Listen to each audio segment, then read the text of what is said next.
Hi guys, this is Aditya from spoken English गुरु। आप सभी का स्वागत है आज की इस प्रैक्टिस एक्सरसाइज में। आज हम अलग अलग लेसन से रिलेटेड सेंटेंसेस को लेते हैं और प्रैक्टिस करते हैं। देखते हैं कि हम सेंटेंसेस को बना सकते हैं कि नहीं। पहला सेंटेंस आपके सामने है। हालात गंभीर हैं, फिर भी मुझे वहां जाने की जरूरत नहीं पड़ रही है। ऐसा क्यों? सोचिए किस तरह से आप इस सेंटेंस को बनाएंगे। अगर आप चाहें तो वीडियो को रोक लीजिए, बनाने की कोशिश करिए। देखते हैं। हालात गंभीर हैं। हालात गंभीर हैं, सिंपल। Situation is critical. पहले तो इसको लिख लेते हैं। फिर भी को आप कहते हैं स्टिल। कंजंक्शंस में पढ़ा है आपने। मुझे वहां जाने की जरूरत नहीं पड़ रही है। सोचिए किस टेंस में सेंटेंस है, कैसे बनेगा। यह बड़ा इंपॉर्टेंट है और इसमें आप गलती कर सकते हैं। मुझे वहां जाने की जरूरत नहीं पड़ रही है, आपके दिमाग में आ सकता है आई एम नॉट। जरूरत पड़ने को नीड कहते हैं। पड़ रही है, रहा रही रहे तो आप सोच सकते हैं नीडिंग हो सकता है। I am not needing to go there. यह आपके दिमाग में इनिशियली आ सकता है। लेकिन अब हम चलते हैं डे 36 में, जहां पर आपने इस तरह के सेंटेंसेस को पढ़ा है। डे 36 के नोट्स जहां पर आपने डेयर और नीड, ये दोनों क्या हैं? Semi models. इनको आप टेंसेस में भी यूज करते हैं और एज अ मॉडल वर्ब भी यूज करते हैं।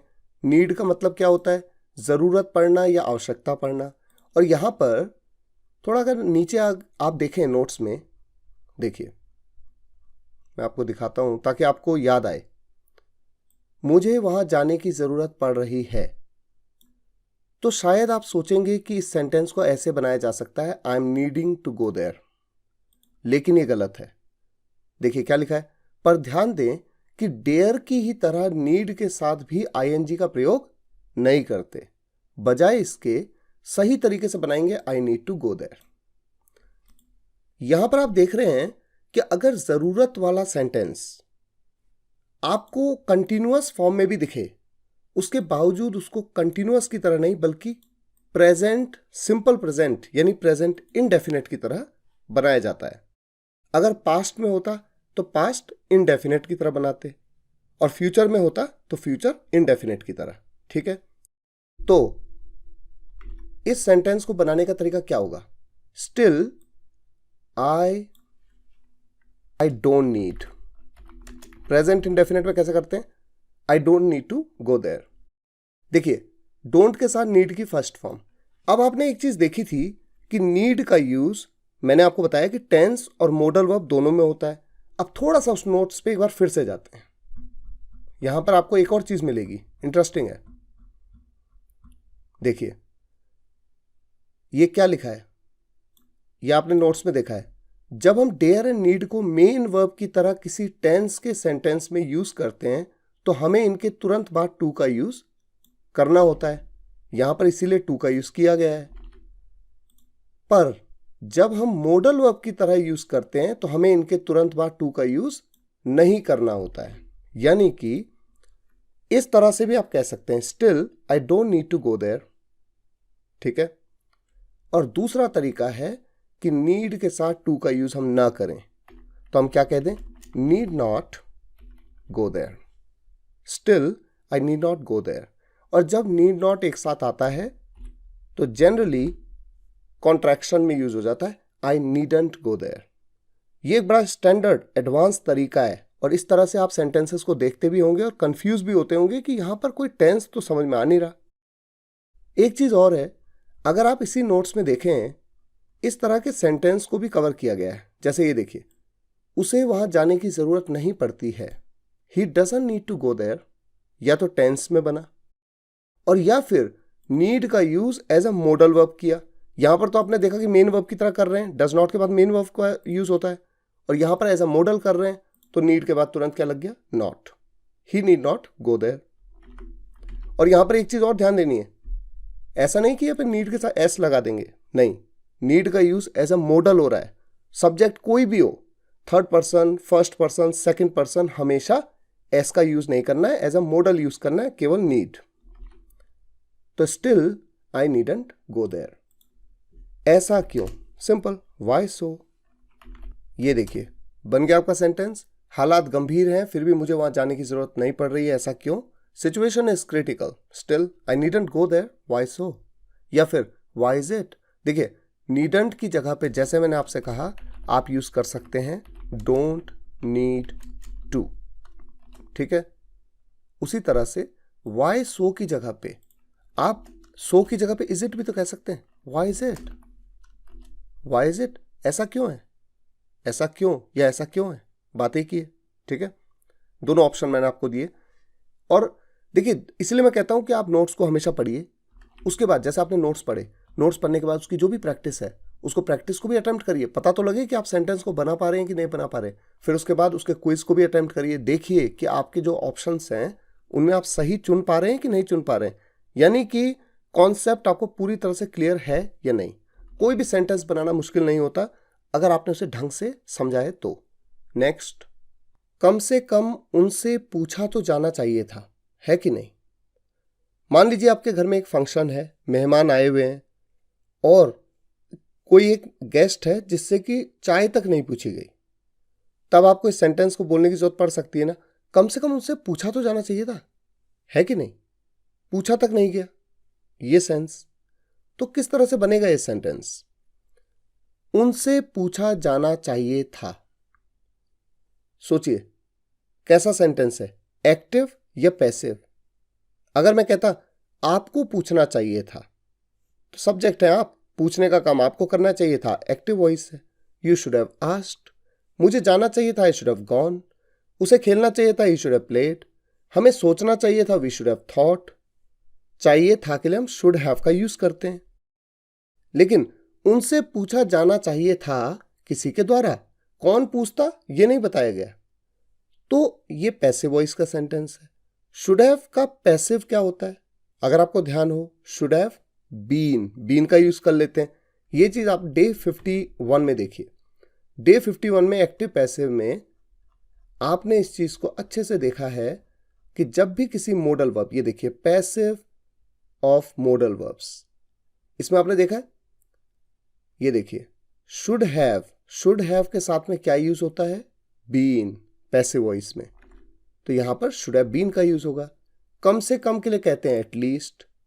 उनसे पूछा जाना चाहिए था, he should have been asked. At least he should have been asked. अब यहां पर एक इंटरेस्टिंग चीज ये है कि हिंदी में जब आप कहते हैं कम से कम उनसे पूछा तो जाना चाहिए था, इस बात को आप ऐसे भी कह सकते थे, उनसे कम से कम पूछा तो जाना चाहिए था, यानी कम से कम का यूज आप पूछने से पहले भी यूज कर सकते थे, है ना? लेकिन बात तो एक ही होती। उसी तरह से आप चाहें तो एटलीस्ट का यूज आप यहां पर भी कर सकते हैं। He should have been at least asked, बात एक ही है। अब उसके बाद आया है कि नहीं। ये है कि नहीं क्या है? जैसे मैं है कि नहीं कहूं या फिर मैं कहूं है ना, कम से कम उनसे पूछा तो जाना चाहिए था, है ना? है कि नहीं, बताइए कैसे बनेगा? आपने डे 63 में देखा है, क्वेश्चन टैग है डे 63, देखिए, ये देखिए डे 63 में आपने क्वेश्चन टैग्स पढ़े थे, यहां पर क्या लिखा है ना, नहीं किया, है कि नहीं, ये सभी क्या है? Question tags. और क्वेश्चन टैग्स में आप क्या करते हैं? जैसे पंकज अच्छा है ना, Pankaj is good, isn't he, तो इज का नेगेटिव, जो भी उस सेंटेंस की लिंकिंग वर्ब है, या फिर टेंस का सेंटेंस है तो मेन वर्ब है, या फिर मॉडल वर्ब का सेंटेंस है तो जो भी मॉडल वर्ब है उसका नेगेटिव, और वो भी कॉन्ट्रैक्शन के साथ। और उसके बाद जो भी सब्जेक्ट है उसको, जैसे यहां पर पंकज है सब्जेक्ट, तो पंकज की जगह पे उसका रिप्लेसमेंट क्या होगा? प्रोनाउन होगा, ही का यूज कर लिया।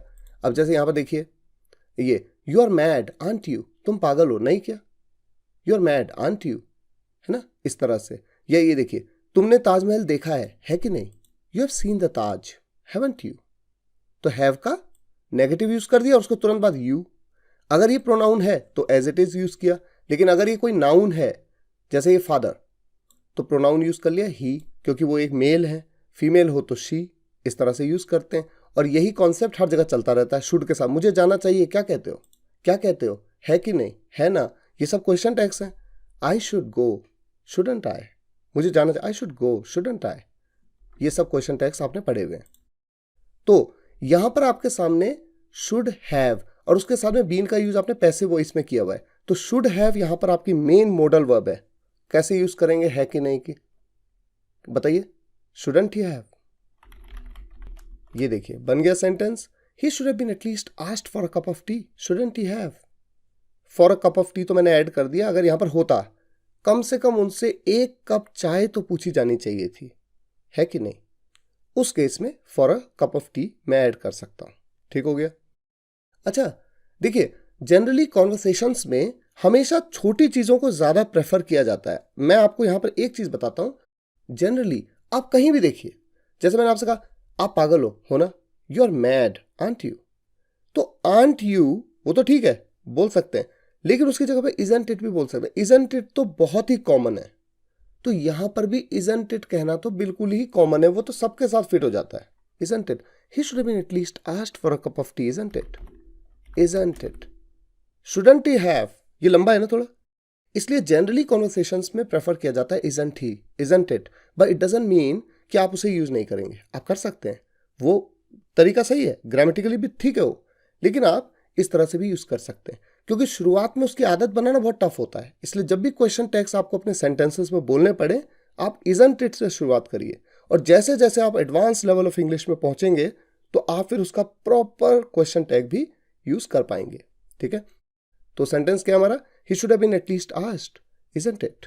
ठीक है, नेक्स्ट, इतना भाव मत खा, तू उसका काम आसानी से करवा सकता है।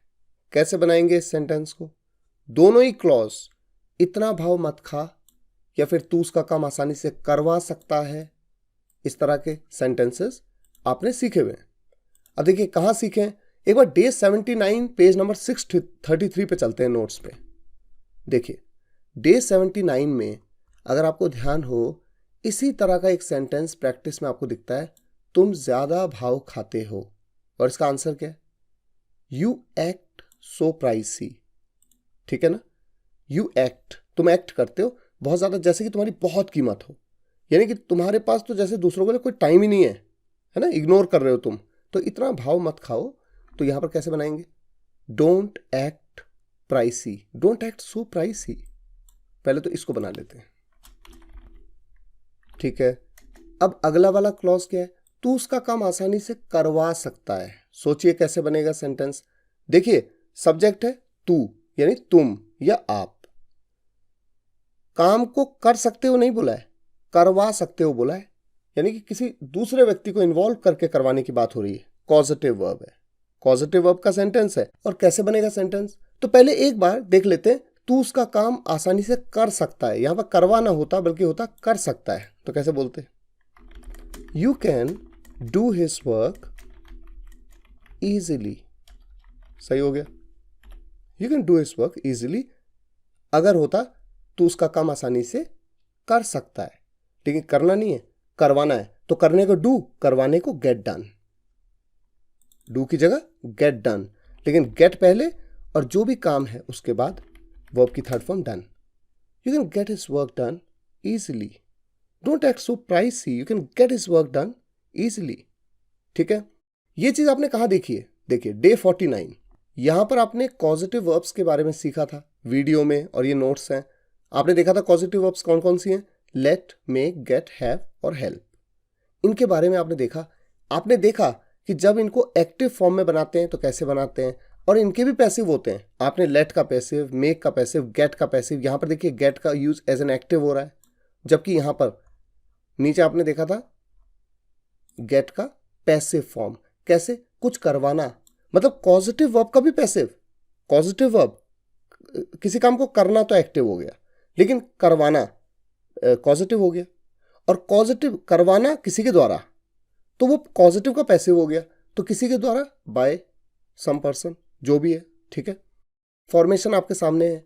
अब देखिए यहां पर क्या है, सब्जेक्ट के बाद में गेट या हैव का आप यूज कर सकते हैं। यहां क्या है, सब्जेक्ट के बाद में कैन का यूज क्यों हो रहा है, क्योंकि यहां पर तो फिर एक मॉडल वर्ब भी इन्वॉल्व हो गई, सकता है ना, चाहिए होता तो शुड, सकता है तो कैन, पॉसिबिलिटी में सकता है तो मे भी हो सकता है, माइट भी हो सकता है, कुड भी हो सकता है, और उसके बाद गेट, और उसके बाद हिज वर्क डन, वर्ब की थर्ड फॉर्म, करवाने की बात हो रही है, करने को क्या कहते हैं, डू, डू की थर्ड फॉर्म डन, इसलिए यहां पर डन का यूज हुआ। उसके बाद यहां पर ये नहीं बता रहे किसके द्वारा, तू उसका काम आसानी से करवा सकता है। किसके द्वारा ये नहीं पता, कौन करेगा ये नहीं पता, बताया नहीं है। बताया होता तो हो सकता था। जैसे अगर मैं कहूं तू उसका काम आसानी से राहुल से करवा सकता है, तो यहां पर क्या हो जाता, बाय राहुल, सिंपल।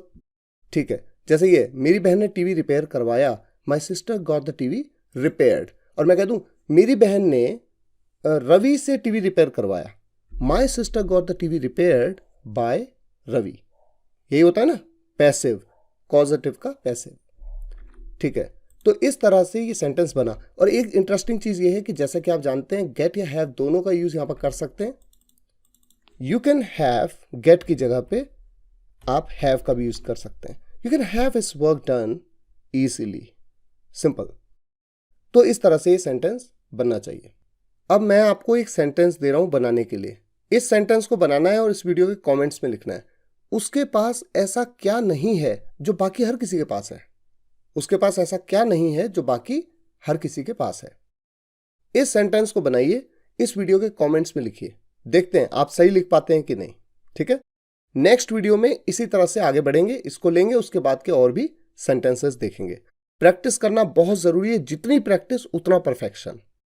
तो फिलहाल मुझे उम्मीद है आज के इस वीडियो से आपने कुछ तो सीखा होगा। और अगर आपको ये वीडियो पसंद आया हो तो वीडियो को लाइक करिएगा, शेयर करिएगा, कमेंट्स में बताइएगा कैसा लगा। मिलते हैं नेक्स्ट वीडियो लेक्चर में, तब तक के लिए टेक केयर, गुड बाय।